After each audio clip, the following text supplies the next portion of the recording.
Welcome to Future Role Model, a podcast that praises the unconventional and redefines what it means to be a role model. I am your host, NPH, Natasha Pearl Hansen, and in the house today I have Aidan Park. Woo woo! This is my first time really having a get to know Aidan sesh. That's which will right. be really cool. We see each other all the time. Yes, and this is the problem with comedy, and podcasting is part of the solution. For me, at least, for what I do, because I get to have these one-on-ones, and then after I have somebody on here, I actually end up being in contact with them all the time. Yeah. So like now that I'm at you'll be episode 47. Like after episode 200, I'm just going to be really tired all the time trying to connect with everybody. How have you been? What have you been up to? I've been good. You know, I don't know, like just living. That's good. I mean, you should be out there living. We were just talking about Conan, how you did a sketch on Conan. Yeah. And, steps in the right direction. Next time you'll be doing stand-up on there. Yeah, I know, right? Right? And, I shot things are going really well career-wise. I just shot a movie. That's amazing. But I can't talk about it because they're like, NDA, Oh, yeah. So, yeah. But I'm very excited about it. That's amazing. And, I've been doing a lot of advice giving on social. I see that. Yeah. What inspired you to do that? Okay, so I've been wanting to. I'm that friend that everybody comes to with their advice, with their problems. So like they pretty much put like a ball of yarn in front of me, and they're like, "What do I do?" And I'm like, "Okay, we parcel this out, and then we solve it." So I've been like that all the time. And actually, what really inspired me to go for it was, as you know, oh God, are we going to get into this right away? My partner passed away. Yes. Last year around. At the end of May. Mm-hmm. And actually, we were just talking about this before we started. Yes. Natasha, you were the last comic that he saw live. You told me that, and I was like floored. Is that crazy? Yeah, because I headlined that show that we were on. The Chicken and Waffles place! The Chicken and Waffles I did like 20, what did I do? Like 25 minutes, and it was at a soul food place. That's right. Sister Mary's or something like that. Sister Mary's. And I remember they did a raffle of sex products that they were sponsored by, and we won the nipple warming. Did you use it? Was it good? I didn't get to use it with him because he got diagnosed right away, but I'm sure it's somewhere. We're going real dark today. Whatever. You know what? I'm laughing at it. It doesn't feel dark with you though, because you're such like a positive. I don't know. I think people misconstrue the word dark. Because sometimes people will hear me talk about something on stage and be like, "Oh, you got a little dark tonight." I'm like, talking about somebody being dead is not dark. Yeah. Being like depressed and like lonely and having that come across, like that's dark. Yeah. But like death is a thing. It's a thing that people have to deal with. I refuse to remove him from my set because he actually helped me develop so much. Like I was going to quit comedy when I first met him in 2013, and he was like, no, you keep going. And he was the bounce off guy for all my jokes. And so I have this joke that I know he would like. I say, my boyfriend passed away. People, it's like I literally got ghosted. And that is it's kind of fucked. But then some people in the audience they literally yell back at me. They're like, "That's not funny." And I'm like, "Fuck you, that's not funny. That's funny." He would have laughed at it, and I'm not, I'm not here to, I want to honor his memory. Yeah. And if he were sitting there, he'd be like, I know him. Yeah. You know what I mean? Exactly. So I don't think it's not dark. Well, some people can see it as dark, but Yeah, I mean, it just depends on the person. I feel like when somebody perceives something as dark, it's because they're dealing with something on their own. Right. And they just maybe can't handle it right now. Yeah. And so it's dark for them, but it's not coming out of you as dark. So that's my spiel on darkness. Yahoo! Because I talk a lot in my set about that's what's inspired by the way, Aidan's going to be in my pilot this weekend. Yes. I'm shooting the sizzle to my pilot for Wahoo! the series. I'm sorry. Was that a high five? Yes, it was a high five. The series is called Adulting, and I wrote it about my grandmother, and I have a lot of stand-up about her. Yeah. She a lot of her jokes, some people have come up to me afterwards and been like, "It's really dark," because she talks about wanting to die a lot. Yeah. But it's funny to me because she's like literally my best friend, and she just is done. She's just kind of like, "I've done everything. I'm just kind of done." And like, it's cute to me because I'm like, oh, okay, when eventually she passes, which she will, then at least I know she was in a good space about it. Yeah, for sure. Because that's what sucks when somebody dies and they're not ready. Right. That's really what makes it not not like okay. Yeah. But otherwise it's just a natural cycle, and it's like then it's different. Yeah, you just got to come to terms with it, I guess. Exactly. I mean, it is a part of life. I was pushing against it so hard when you were going through the process. This sounds so weird, but I think I think I might be a little bit psychic. I know that sounds so weird, but let me tell you why. The whole time I was with him for 5 years, he is only 20 years older than me, so he was 53. As soon as I got together with him, 48, I had this fear the whole time of, I love him so much, he's going to die before me. What am I going to do when he dies before? I had that thought like pretty much every day. Probably because he was older too, and you had like, that's something that you end up preparing yourself for, I guess, when you're... Maybe. But it was so strange how much I felt that. Yeah. And then it happened. How did you deal? I mean, this is definitely a different, like, and this is what I love about this podcast though, is like, you just never know what somebody's essence of like role modeling and what they're, you know, what this is going to turn into as far as a conversation. And I love that. So just let's keep rolling with it. When he got diagnosed, because it was right after we had seen each other at that show, right? Wasn't it like a month later? It was, you know what it was? It was literally the day after we did that show. Yeah. He was talking to you about back pain. Yep. Remember? Yeah. And you were trying to help him. And then the day after, we were driving up to the Bay Area for a gig that I was doing, and he was coming with me. And then his lymph nodes got huge. And so we turned around and drove back. And that's when it all started.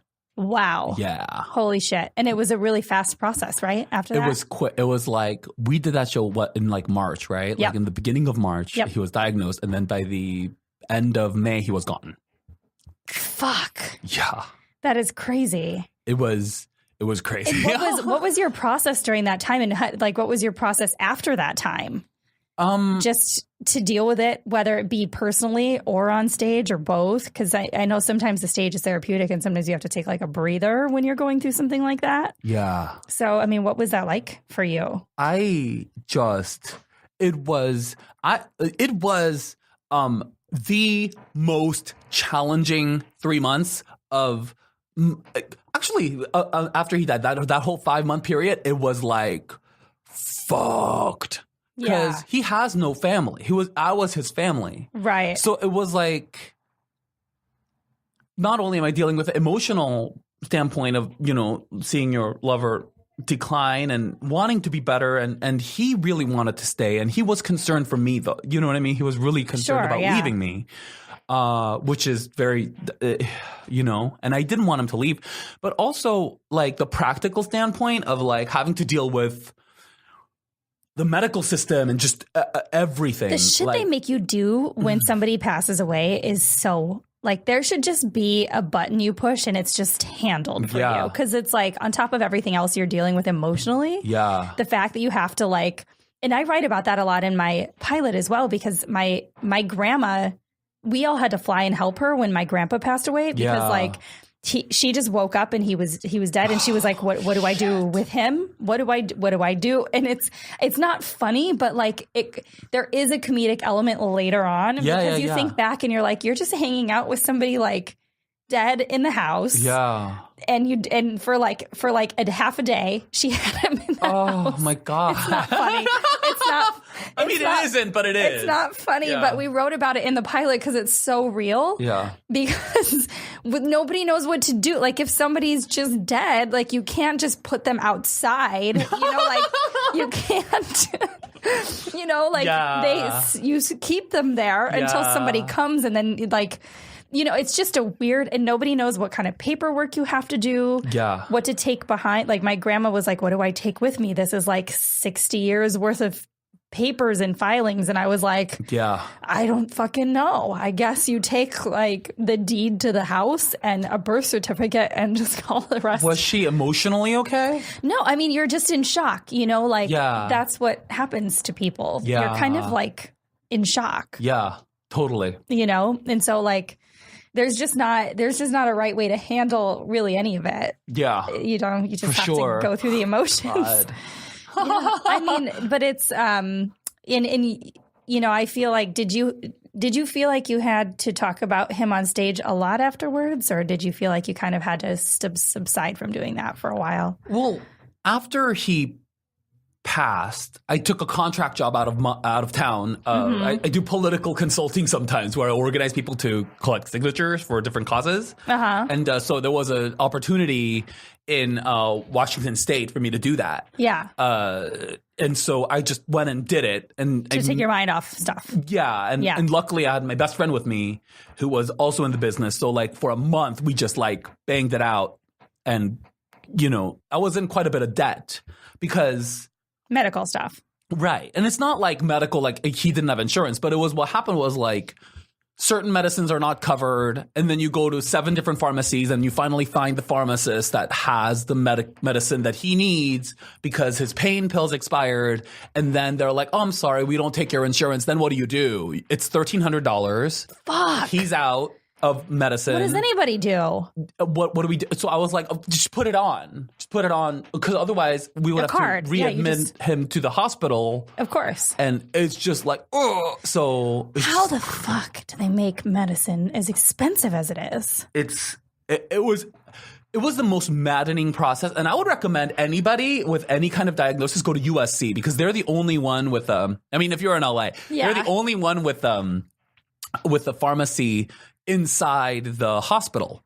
So what happened was we went to like Huntington Hospital, which was very, very nice. But then Huntington Hospital would release us with a piece of paper, but no medications at 10 o'clock. He needs his refill at 2. And because of the opioid crisis, we can't get a refill anywhere. So I ended up having to drive like to 7, 8 different places to find this medication that ultimately was not covered. Then what do? It's just like, and then they're like, oh, we have to file for whatever. And then you have to go to the doctor. It was just like that. Yeah. Oh, ooh. Yeah. Well, and like even, I keep bringing this back to my grandma, but this is literally a conversation that we just had. She's been on lorazepam forever. What's that? Lorazepam is like an anti anxiety drug, I guess. Yeah. And because of the opioid stuff, everything is so heavily regulated. And so she's been on lorazepam for like 20 years and they're trying to take it away from her, which is equally dangerous when you're older.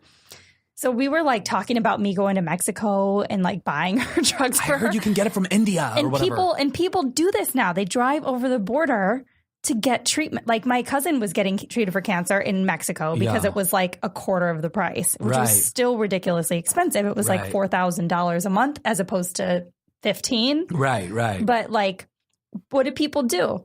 Like that's That's why we need to be friendly to fucking Mexico because we need them. Yeah.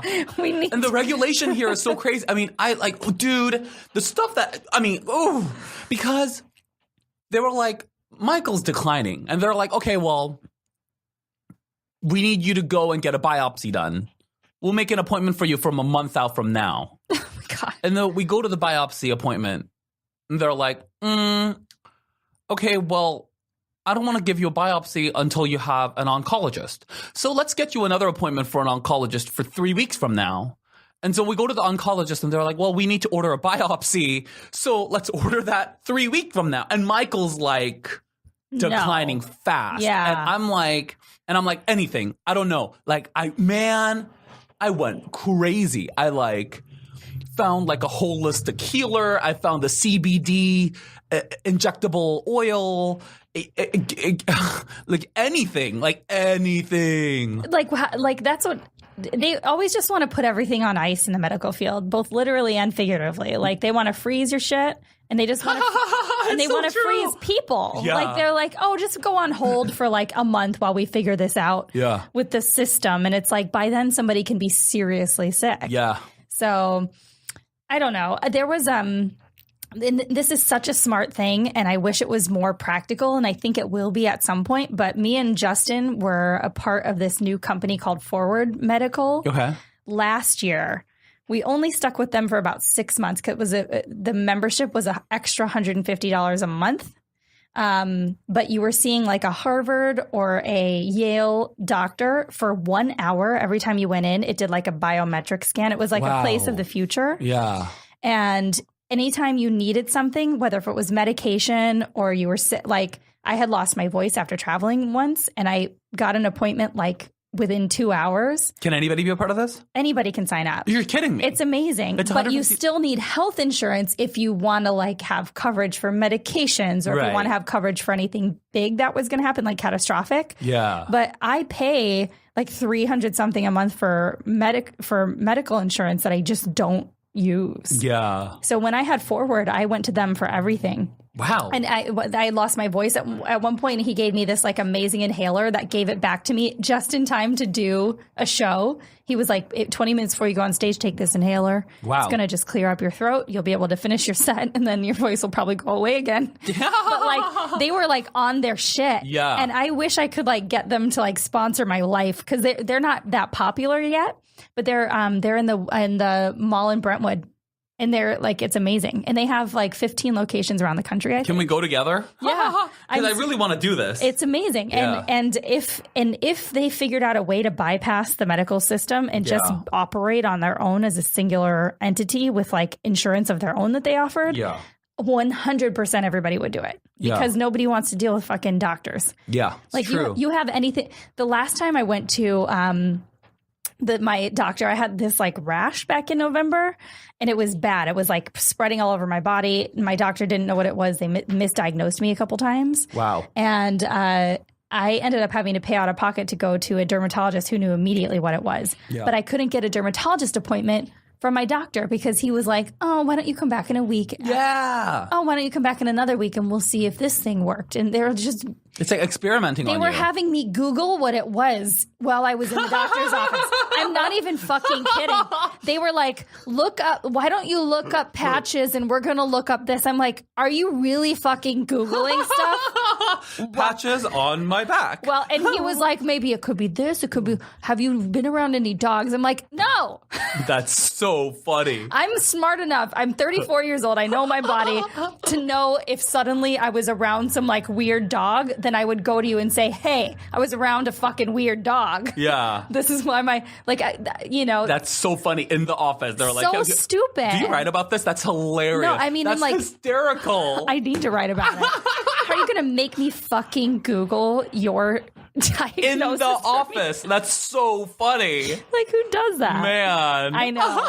So don't even get me started with doctors and shit. And there's some great ones out there. Sure. But there's just so many that do it and they don't care. Yeah. And maybe it's because we love what we do so much and we care so much. Like, I can't imagine doing something and not giving a shit about it, especially medical related.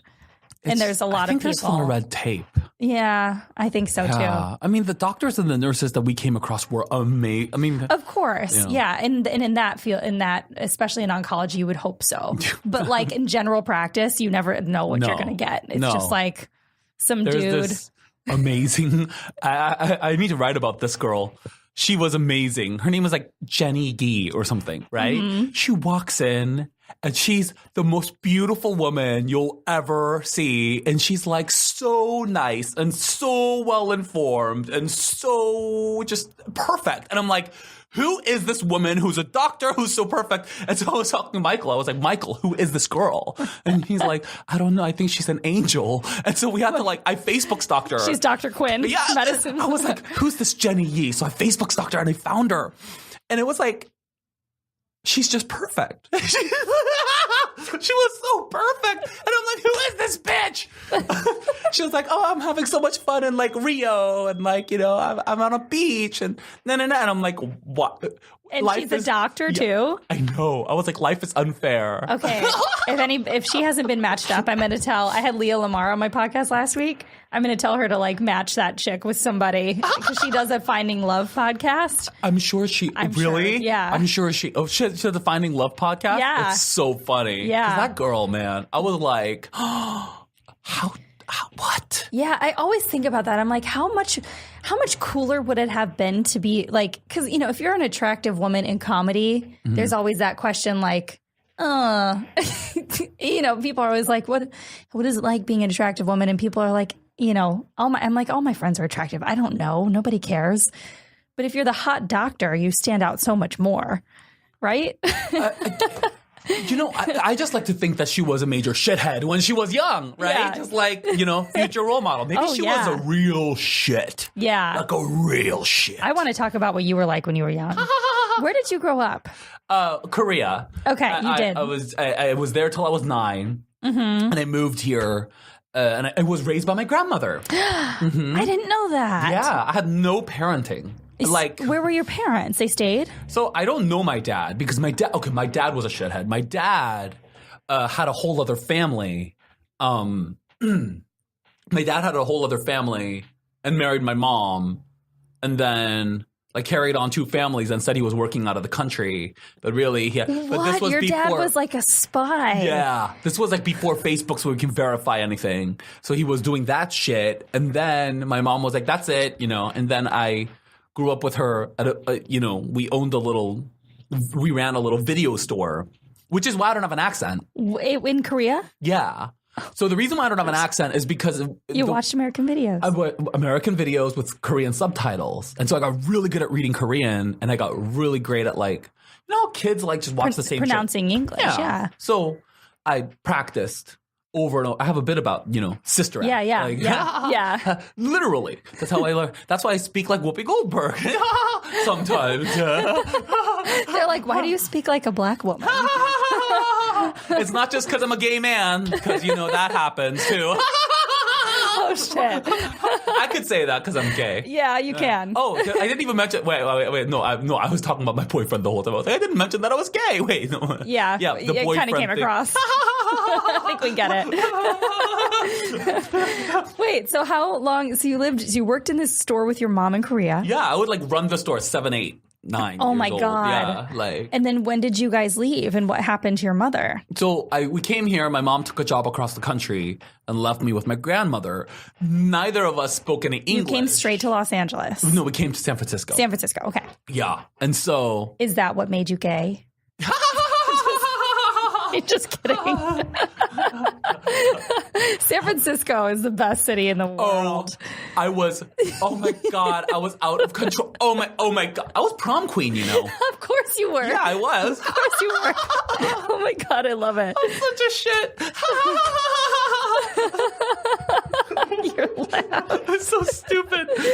You know what, lately? Okay, so I laugh at my own jokes on stage. And people sometimes are like, oh, you comics who laugh their own. And I'm like, I don't give a fuck. I think I'm hilarious. Dude, so fuck you.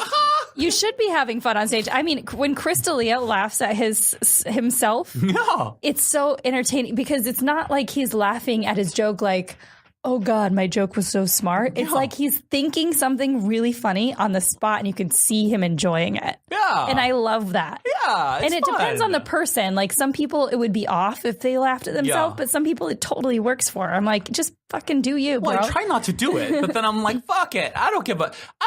You know what? The thing, after Michael died, I think my comedy actually went to the next level because I was like, I don't give a fuck. Yeah, of course. I'm sorry. I'm really loud, huh? No, you're fine. I'll pull away when I yell. It'll balance it out. Okay, great. Thank you. No, nobody minds loud every once in a while. I'm always weirded out when somebody's a soft talker. Really? I was at an event last weekend at this conference thing, and there was one guy who was talking to a group of us, and his voice wasn't projecting past the second row, and I was like, how do people not have a voice to project? But I've always been able to do it. Were you in theater? Yeah. Okay, so there you go. And improv, you don't have microphones in improv. Totally. You just have to know how to belly project. Did you do musicals? I didn't do musicals. I did some ballets when I was younger. Oh yeah? And then I could see it. I was in choir. Show choir? I did Pops choir. Yeah. That's so fun. I was show choir too. Yeah, of course you so in San Francisco, what was when you got there, how old were you? 9. 9, and you didn't speak any English. No English. But you were watching the movies and you knew some stuff, right? Or did you have no idea what I was saying. Okay. Yeah. You just could pronounce it. Yeah. Okay. So, and my grandmother didn't speak any English either. And we grew up in yeah, which part of San Francisco? I mean, we were in government. Okay, I grew up like Anne Frank because Oh my God. because my grandmother lived in government housing because she, as a kitchen helper, she was making like $5.75 an hour as a kitchen helper. Fuck. And I was living in like government. I was living in her government subsidized senior housing. So it was like a room. Illegally. Yeah, it was like a room. That was how I grew up. It was like one bedroom, but like still like I wasn't allowed to be there. So it was like literally like Anne. You had to like be really quiet. That didn't work out. I was gonna say there's so many things that I would say like made you who you are. Like now you're just like, I'm loud and I don't give a shit because you had to be quiet for so long. The entire apartment kind of banded behind me because they were like, he's got nowhere to go, so let's make sure he can stay. So nobody reported me. Everybody was really like, it was like a family. That's fucking adorable. Yeah, they were great. They all acquired a little Korean kid. I think people think I like grew up in Irvine because I'm happy. No, seriously. People are like, I just thought you like grew up in Irvine in like a 4-bedroom. I'm like, nope, I don't. So when did you start learning to speak English and all that stuff? High school. I mean, not high school. What am I talking about? Like elementary, middle school. Middle school. Yeah, all of that. It was a gnarly, okay? Because you want to talk about like future role model shit, man. I was like, fuck. It was like depression, like because you couldn't communicate. Like, I mean, in Korea, I was like a top student. I was like literally like one of the top students. I was like class president in second grade. In Korea, they have class president in the second grade. Yeah, what the heck? They have 50 kids in one class, and we all wear slippers and same clothes. Oh my gosh! We're like, so. I got, I was like a really good student, and then I moved here. Suddenly, no friends, don't understand culture. Total outcast. I was the only thing I really had was food, so I just ate and ate and ate, and it was really overweight. No way. Yeah, I couldn't imagine that because you're so like svelte now. Thank you. Yes.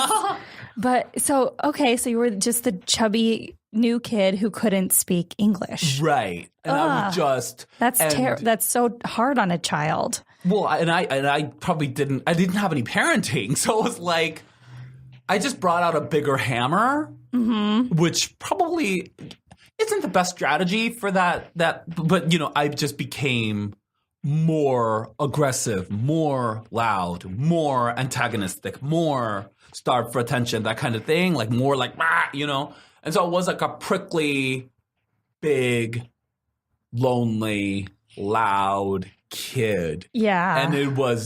And then there's the whole thing about being gay, which my grandmother, super Christian. Of course. Yeah, I was going to ask you about that too. Like, when did you know? I always knew. You always knew. I always knew. I didn't know if there was like a moment, because I know I have so many gay friends, and like sometimes there's just a moment that they'll be like, yeah, I remember being 5 and like having a moment where it just kind of landed on them that like, whoa, but they don't know what it is yet. Yeah.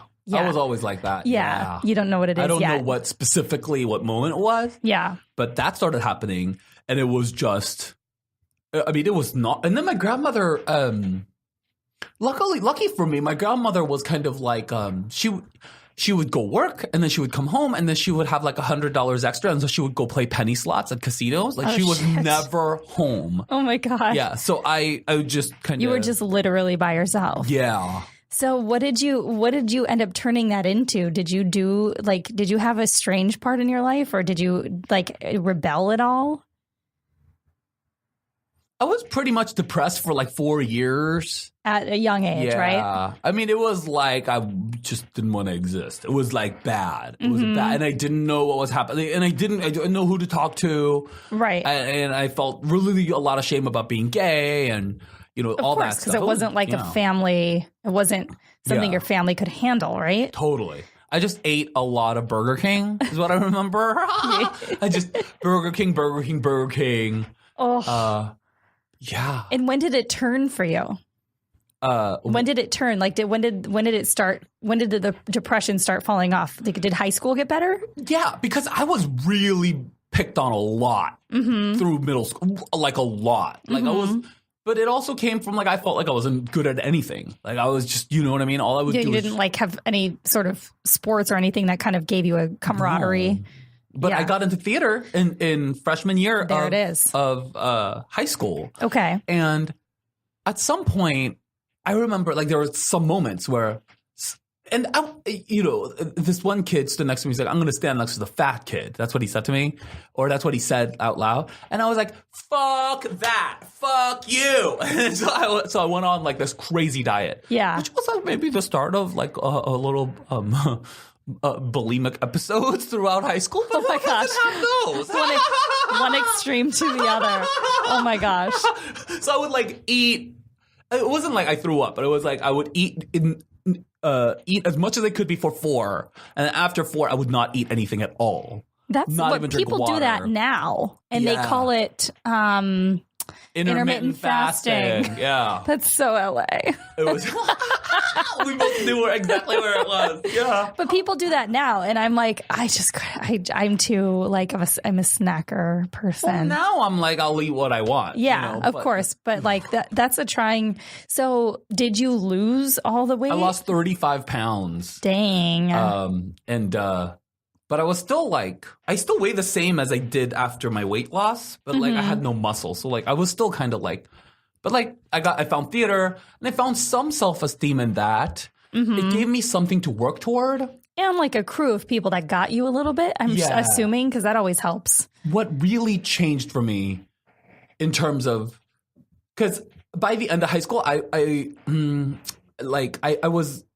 was prom queen, and I actually won the most popular in my high school. Holy shit! And the way to flip that bitch around. Well, the way it turned around was, I remember in sophomore year, I was like, I lost some weight, and I was never like hot or anything, but I was like, you know what?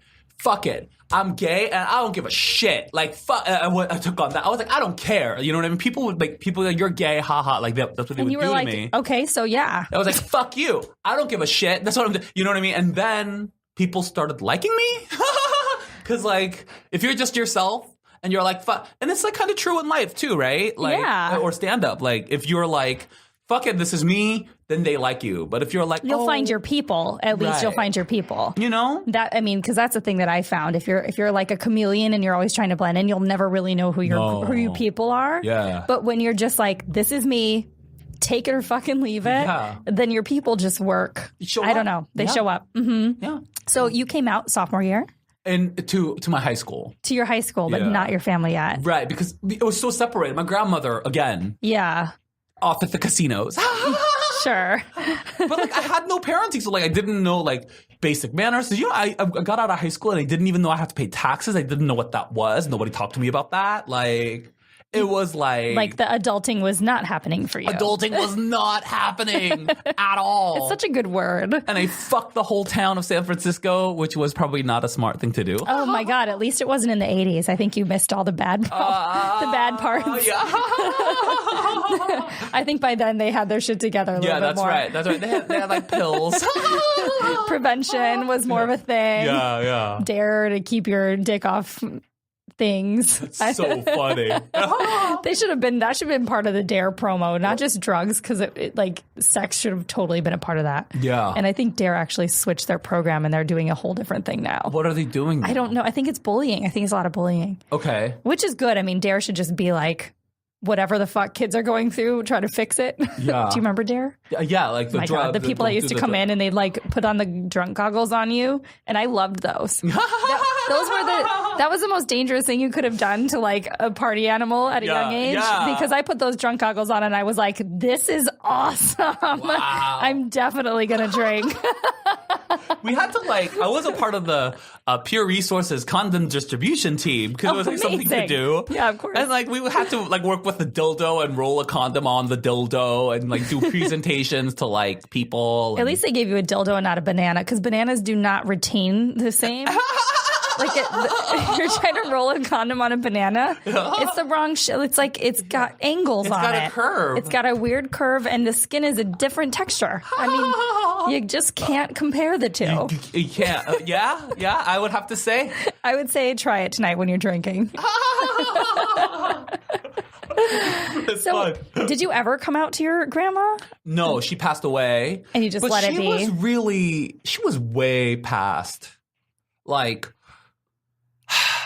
she is, I love her. She's got a heart of gold, but like she would wake up at 7 o'clock in the morning and then commune with her church people for 3-4 hours. Jeez. And then all she would talk about is Jesus. And then at noon, she would go to the casinos and play penny slots. So like, and then she would come back at midnight and she would do the same thing every day. Christians are fascinating. Really. Isn't she funny? Just fascinating. I'm like, what is your, So I never came out to her. Yeah, which makes sense. Whatever. I mean, like she knows now. Why does she need to? Yeah, I'm sure. Or she doesn't. I don't know. Yeah, maybe she doesn't. But if she does, like, I don't know. I don't think you can get mad in heaven, right? Yeah. Isn't that like Aren't you supposed to be like? You're just floating around being all happy. That's right. So there you go, Grandma. Yeah. Path of least resistance. For exactly. Happiness. Yeah, exactly. That's right. So your high school was supportive of that. And were you a pretty good kid through high school? Did you get good grades once you were able to? You were a shit. I was a shit. Like the future role model thing. I was a shit. Yes. Because talk about it. I was so defended. So I went from one extreme to the other. I was like super vulnerable, didn't know what to do, reserved depressed. At first. Mm-hmm. And now I'm like, fuck this. I was really defended. Like making like kind of almost, my intention wasn't ever to like hurt you, but like sarcastic jokes directed at people. Yeah. Like a drag queen. Yeah. You know what I mean? So that's what happened. And so I rolled with that for years until you get into the real world and you realize that does not work exactly. in the real world. And so then I had to adjust again and fix my standpoint. But it was a lot of trial by fire. It wasn't like... Well, and like, what do you mean by that? Did you lose friends? Did you alienate people? I'm using the movie title. Did you lose friends and alienate people, or what was your sketch? You lose friends, win friends and or did you win friends and influence people? Dale Carnegie, right? I just use book titles for all of my questions. See, I learned to read by book titles, and you learned by subtitles. That's right. What happened? Yeah, no, I mean, like... But you didn't, like... So as far as your trials and your hardships, that was more, like, attitude-based rather than, like, party-based? You didn't, like, necessarily party it away? What do you mean? Like, did you drink? Did you party? Anything like that? Or was it more like your attitude was your defense mechanism? My attitude was my defense mechanism. Okay. Like, my attitude, and I was like, I'm going to get what I want. I don't give a fuck. Like, that kind of thing. Totally. Doesn't work.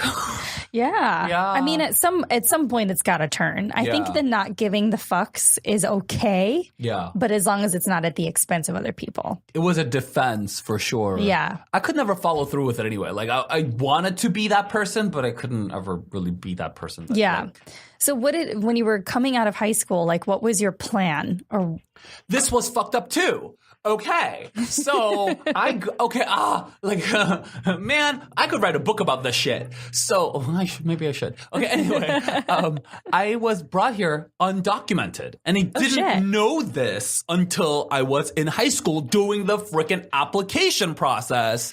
I was here like on a student visa, and so like I got into all these schools, right, colleges. I was gonna go to college, and then it turned out that I didn't qualify at that time. You can't get into state schools unless you pay full price, and you don't really qualify for loans. Yeah. And it was like six figures, $100,000, $200,000, like a semester or like a year or something crazy like that. Yeah. So after I got out of high school, and like my green card was in the works, but like I got out of high school, I had really good grades, I had great SATs, got into all these schools, could not go to college. And so I was kind of stuck. I couldn't get a job. Like, that's crazy. I just was, you were just stuck. I was stuck. And so, yeah. What did you do? Did you have like a panic attack? Because that sucks, dude. Sucks, right? That sucks. That sucks so bad. Dude, I was like up for a scholarship at Berkeley. Like, and then they were like, oh, you can't, we don't qualify. Aidan. It was bad, man. Oh, that's like a kick to the gut, Yeah. dude. If you And have then- no idea you're undocumented, that would be like, It was so bad. what the actual fuck? So you were in San Francisco, and what did you do with that? I wanted to do acting, and so I did like community theater that didn't And just pay found me. a job or And something? I couldn't find a job because I was a hooker for a minute. No. I'm sorry. Not a major hooker, but I was a smart hooker. So this is what I did. I was I had to make money. What am I going to do? Like I had no Oh my school. God, oh my God. With my grandma was gone in the casinos and nowhere to go. And so I wasn't technically a hooker. What happened was there was like 2 or 3 guys that were older that I was hooking up with, and I told them what happened, and then they started giving me money. Yeah. I mean, that's kind of an But escort. it was like thousands of dollars of money. Like it was like Good for you. I had this hookup. Oh God, I can't. Oof. Well, yeah, yes, I can. Yeah, you can talk about it. There's Safe this space. guy, this Republican guy who was a district supervisor in San Francisco who is still active, and he said he was in love. I'm in love with you, and he was in the closet. So Did he have like a family and stuff and had a whole disguise? Yeah. That sucks for people. sure. Yeah. Can you for imagine sure. living your entire life? Oh, yes, I can, because I've dated a few of those guys, and it fucks with you. Oh, sure. Oh I my mean, if you're God. closeted anything and you can't be you, like that's going to fuck you up. Especially if you're in politics, like you're going to make all these weird decisions just because you don't feel comfortable with who you are. Well, I can't. I would never like out him or anything like that. Of course. No, but that sucks for him. I'm saying like, what a shitty way to have to live. Yeah, but he was super, like, he was working against the gay policies. Like, he really... Because he was Republican. Yeah. He was like... He was a champion for immigration, but not a champion for LGBT rights. Like, he was like the Republican. And he gave me so much money. Oh my God. Oh my God. Oh my God. For how long? Isn't that terrible? No, I mean, whatever. He was like, I'm in love with you. And I'm like, ah. And then there was another guy who was like, I have a boyfriend in Taiwan I'm going to break up with for you. And I'm like, shit, man. It was a... You had a setup. You had a setup. What am I going to do? I have no way to make money. Yeah. Man, and I feel... Well, see? Shitty future role model, But right? this is why people do shit. I mean, like, you don't ever understand somebody's story until you hear it. Yeah. But, like, what the fuck do you do if you're undocumented? You can't go to Berkeley like you were planning, and you can't get a job. Like, what do people do? What am I supposed to do? There literally is only seedy things that you can do. You can sell drugs, strip, or fuck people. Yeah, that's your right. options. Yeah. And a lot of people do all of them in the same night, and they do it, and they do it for free. So I was smart. I was smart. Isn't that terrible? At least if you're gonna do it, make some dough on it. Should I even have said this? I don't know, man. Cash in, bitch. But then I got my green card. Oh, perfect. And so then, but by then I was already out, and I was like, I kind of had like roots in the theater. And so I started doing Miss Saigon productions because that's what you do when you're Asian and you're in musical theater, and that's just all you do. So I did 9 of those over the course of like 7 years, toured with it. Like that's all I did. And then stand up. Yeah. So, yeah. I mean, How long have you been doing stand up now? I've been doing stand up since 20. Okay. So like what did I have? 7 years? Okay. Since 2012? Yeah. Yeah. Because I started in 2010. Yeah. Yeah. Damn. And when did you come from San Francisco to Los Angeles? When I was 23. Okay. For stand up? No, to act. To act. And then more Miss Saigon productions. I was doing Miss Saigon in San Francisco, and then I went Union, and I was like, okay, well, now I'm Union. I got to go to LA. Maybe I'll get more opportunities. Nope, more Miss Saigon. Totally.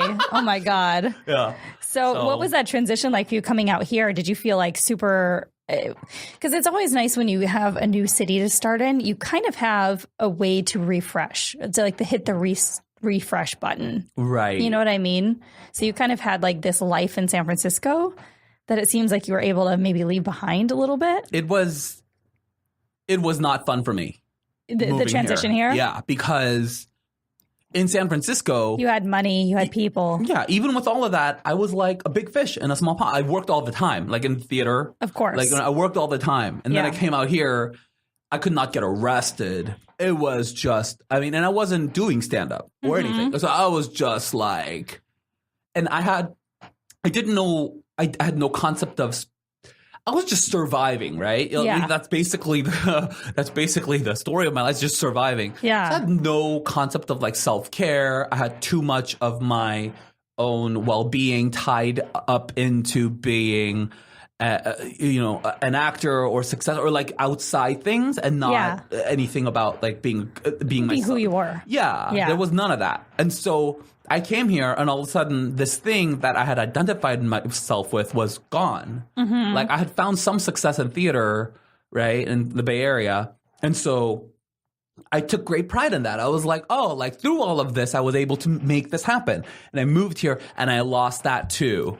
And so now then you're really fucked because what happens when I think that's an issue that a lot of people have to deal with, like when they have like something that they identify with. Their ego is identified with being a great wife or a business owner or a whatever you decide that you are. What happens when that gets taken away? Yeah. Like I thought, with Michael, like, oh, like I'm in this great relationship. Like, or if you tie yourself to that and that gets taken away from you, what happens? How long were you with Michael for? 5 years. 5 years. Yeah. Oh, fuck. So like a big chunk of your comedy life. Yeah. And it's like, I think the big lesson that I learned through this is like, okay, you cannot count on any external condition to be okay with who you are. That's it. Yeah, it's got to be only you. Yeah, it's got to be you. Well, it's like that thing. I feel like I've been saying this a lot lately, or somebody else has said this. Or I think Leah even said it last week. But you got to put your own oxygen mask on before you help other people. Totally. Which they even say in the plane. Yeah. But it's like it's really true. If you don't have your shit together, you're going to reflect poorly on other people. Yeah. And I think we're all just trying to keep our shit together as much as we can. Yeah. It's like, what are some of the highlights you've had in your career since moving out here? Because I know the transition was really tough. It's not an easy transition for anybody unless you're already like killing it in New York or something and you're being brought out here for a project. Yeah. Like everybody's transition to LA is rough. Even if that is the case, even if everything's paid for and you have a job lined up, like the job will end. And something will happen, and like it's so hard. It's a hard city. LA is the hardest. It is because it's entertainment. Period. Entertainment's just a very taxing career, and you just have to really love it. Like that's what I wake up every day, and I'm like, do I love this enough to work this hard again today? Yeah. And the answer is always yes. Well, the action orientation. I don't know if you're like me, but like I'm very action oriented. So like, and like I tend to lean toward gonna do this and gonna do this and gonna do this and make this happen, make this happen, make this happen. Like in LA, you don't get that luxury. You send off a ship and you hope it comes back. It's so true. It's so true. And every day you have like every day I have these checklists of things that I have to do where I'm like, okay, this is all I can do. Like the way I had to set my brain up to think about things, like it's kind of like I have to look at myself like the earth and my aspirations are in space, right? And I have to meet myself at airplane height. I have to understand that I can't fly higher than that or I'll fucking die or explode. Yeah. So like I have to stop at the atmosphere and work as hard as I can to get there. Yeah. And just coast up there. Yeah. And hope the other shit meets me in the middle. Yeah, that's right.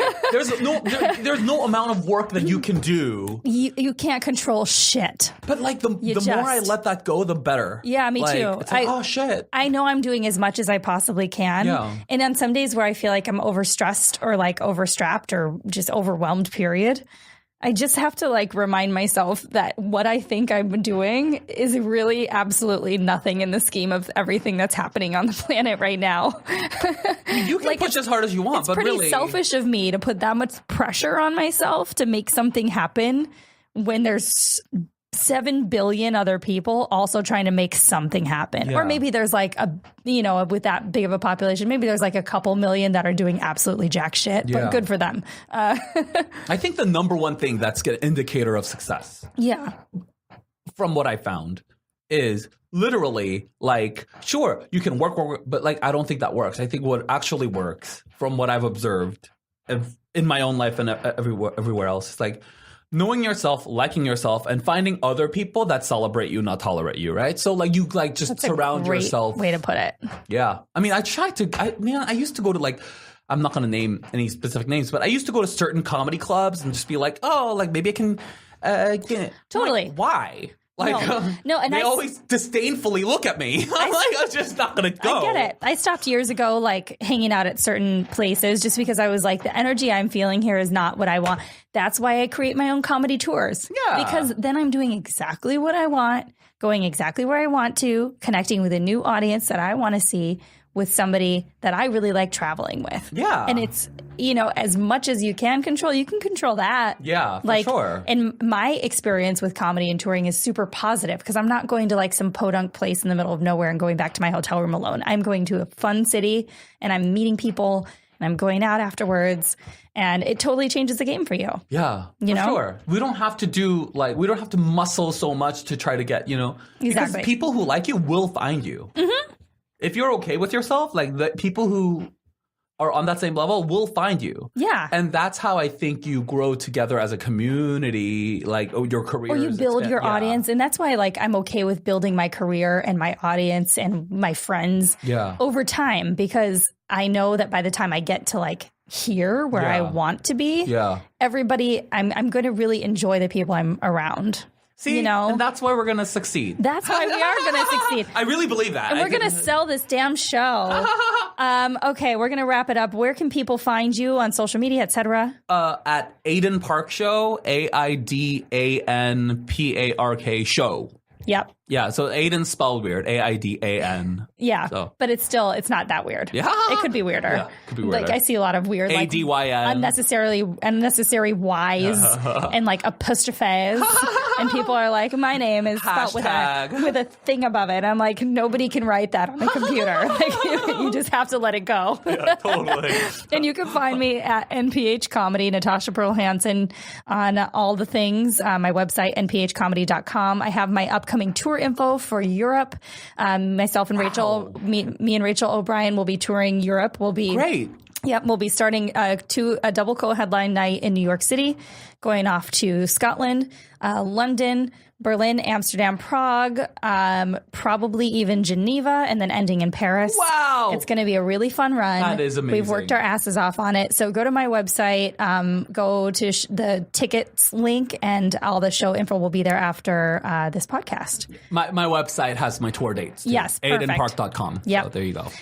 So come see us on tour. Come see us in real life. And one last thing in closing, what do you want to say to everybody? Oh, God, that's a lot of pressure. I guess. Oh, God, that's a lot of pressure. That's what I could just leave it at that. That's a lot of pressure. You figure it out, bitches. I don't know. I don't know shit. That's perfect to end on. Peace.